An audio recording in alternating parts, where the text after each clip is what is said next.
ಏನೋ ಈಡಿಯಟ್ ಪ್ರಾಣ ಉಳಿಸಿದ್ದಕ್ಕೆ ಥ್ಯಾಂಕ್ಸ್ ಅಂತ ಅನ್ಕೊಂಡ್ರೆ ಈಡಿಯಟ್ ಅಂತೀಯಲ್ಲಮ್ಮ. ನಿನ್ನೆ ಅವನ್ ಕಾಪಾಡಕ್ ಹೇಳಿದ್ದು. ನಾನ್ ಕಾಪಾಡಿರ್ಲಿಲ್ಲ ಅಂತಿದ್ರೆ ಇಷ್ಟೊತ್ತಲ್ಲಿ ಐಸ್ ಕ್ಯೂಬ್ ಆಗೋಗ್ತಿದ್ದೆ. ಸತ್ತಿದ್ರೆ ನಾನ್ ಸಾಯ್ತಿದ್ದೆ. ನಿನಗೇನೋ ಪ್ರಾಬ್ಲಮ್. ಎಷ್ಟು ಕಷ್ಟಪಟ್ಟಿದ್ದೀನಿ ಗೊತ್ತಾ? ಅಲ್ಲಿವರೆಗೂ ಹೋಗಕ್ಕೆ 2 hours ಆಯ್ತು. ನೀನ್ 2 ನಿಮಿಷದಲ್ಲಿ ಇಲ್ಲಿ ಕರ್ಕೊಂಡ್ ಬಂದಿದ್ದೆ. ಹಂಗೋದ್ರೆ ಸತ್ತೋಗ್ತೀಯ. ಹೌದು, ಸಾಯೋಕೆ ಹೋಗ್ತಿದ್ದೀನಿ. ಏನಿವಾಗ? ಆಯ್ತು ಬಿಡ್ರೆ, ಕರ್ಕೊಂಡ್ ಬಂದಿದ್ ತಪ್ಪಿಗೆ ವಾಪಸ್ ಮೇಲೆ ಕರ್ಕೊಂಡ್ ಹೋಗ್ಬಿಟ್ಟು ನಾನೇ ತಳ್ಬಿಡ್ತೀನಿ. ಸತ್ ಮೇಲೆ ನನ್ಗೆ ಹೆಲ್ಪ್ ಮಾಡ್ರಿ, ನನ್ ಕಷ್ಟಗಳನ್ನೆಲ್ಲ ಹೇಳ್ಕೊಂಡ್ಬಿಡ್ತೀನಿ.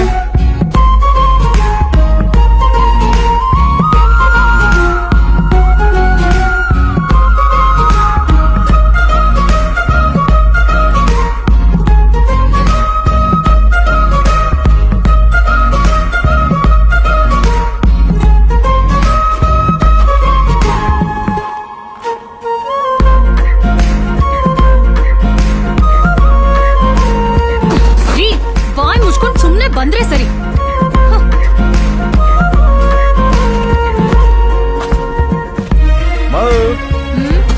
ಹೊಟ್ಟೆ ಹಸಿತಾ ಇದೆ, ಬ್ಯಾಗಲ್ಲಿ ಏನಾದ್ರು ತಿನ್ನಕ್ ಇಟ್ಟಿದ್ರೆ ಕೊಡು.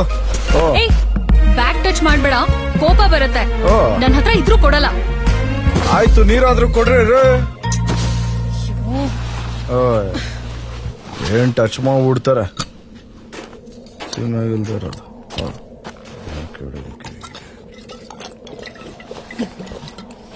ಏಪ್ಪ,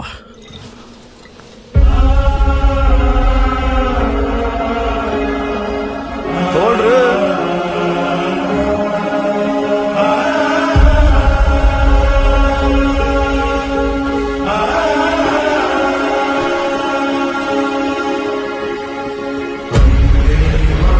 ನನ್ನ ತಂದೆ ಆರ್ಮಿ ಮೇಜರ್.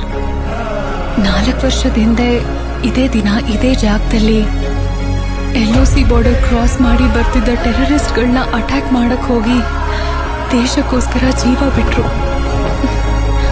ಅವ್ರ ಮಗಳಾಗಿ ಅವ್ರಿಗಿಲ್ಲೇ ಬಂದು ಶ್ರದ್ಧಾಂಜಲಿ ಸಲ್ಲಿಸ್ಬೇಕು ಅಂತ ನಾನು ಪ್ರತಿ ವರ್ಷನೂ ಟ್ರೈ ಮಾಡ್ದೆ. ಆಗಿರ್ಲಿಲ್ಲ. ಆ ಆಸೆ ಈಗ ನೆರವೇರ್ತಾ ಇದೆ. ಐ ಲವ್ ಯು ಬಾ.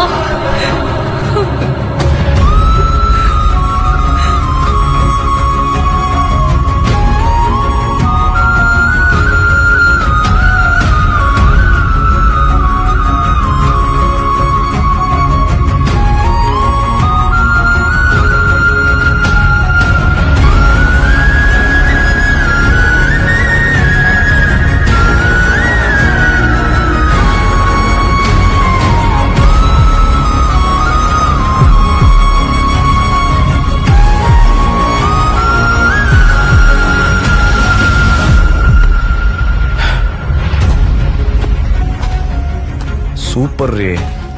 ನಿಮ್ಮಂತ ಹೆಣ್ಮಕ್ಳು ದೇಶಕ್ಕೊಬ್ರಲ್ಲ, ಮನೆಗೊಬ್ಬೊಬ್ರು ಇದ್ ಬಿಟ್ರೆ ನಮ್ ದೇಶಕ್ಕೆ ಸಿಗೋ ಗೌರವನೇ ಬೇರೆ.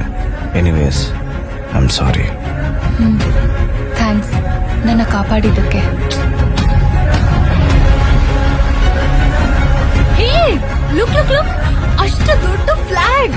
ವಾವ್! ಯಾರೋ ಬಾರ್ಡರ್ ದಾಟಿ POK ಹೋಗಿ ಇಂಡಿಯಾ ಫ್ಲಾಗ್ ನೆಟ್ಟಿದ್ದಾರೆ. Very brave, no? ಯಾನು? Hello, Mr. Arjun. How are you? Pranam Major. Happy Soldiers Day. Thank you.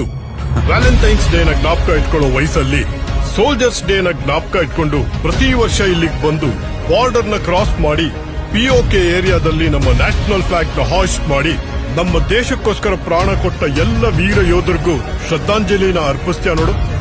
I am really proud of you. Sir, ನಮ್ ಇಂಡಿಯನ್ ಫ್ಲಾಗ್ ಹಾರ್ತಿರೋದು ಗಾಳಿಯಲ್ಲ ಸರ್. ಈ ಮಣ್ಣಿಗೋಸ್ಕರ ಪ್ರಾಣ ಬಿಟ್ಟಿರೋ ಪ್ರತಿಯೊಬ್ಬ ಸೈನಿಕನ ಕೊನೆ ಉಸಿರಲ್ಲಿ ಹಾರಾಡ್ತಾ ಇದೆ. ಅವ್ರು ಮಾಡಿದ ತ್ಯಾಗದ ಮುಂದೆ ನಾವು ಮಾಡಿದ್ದು ಏನೂ ಇಲ್ಲ sir. It's just a small tribute to our Indian soldiers. Okay Arjun, I'll take leave now. Jai Hind sir. ಅದ್ ಸರಿ, ಫ್ಲಾಗ್ ನೆಟ್ಟಿದ್ದೀರಾ ಓಕೆ, ಬಟ್ POK ಹೋಗಿ ಯಾಕೆ ನೆಟ್ಟಿದ್ದೀರಾ? ಇವತ್ತಲ್ಲ ನಾಳೆ ಆ ಜಾಗ ನಮ್ದೆ ಅಂತ ಅವ್ರಿಗೂ ಗೊತ್ತು, ಅದಕ್ಕೆ. ಸರಿ, ಅದೇನದು ಕೆಳಗೆ ಅರಿಶಿನ ಕುಂಕುಮ? ಬಾರ್ಡರ್ ದಾಟ್ಕೊಂಡೋಗಿ ಇಂಡಿಯನ್ ಫ್ಲಾಗ್ ನೆಟ್ಟಿರೋದು ಒಬ್ಬ ಕನ್ನಡಿಗ ಅಂತ ಗೊತ್ತಾಗ್ಲಿ ಅಂತ. ಜಾಸ್ತಿ ತಲೆ ಕೆಡ್ಸ್ಕೊಂಬಿಡಿ, ಹೊರಡೋಣ. ಓಕೆ.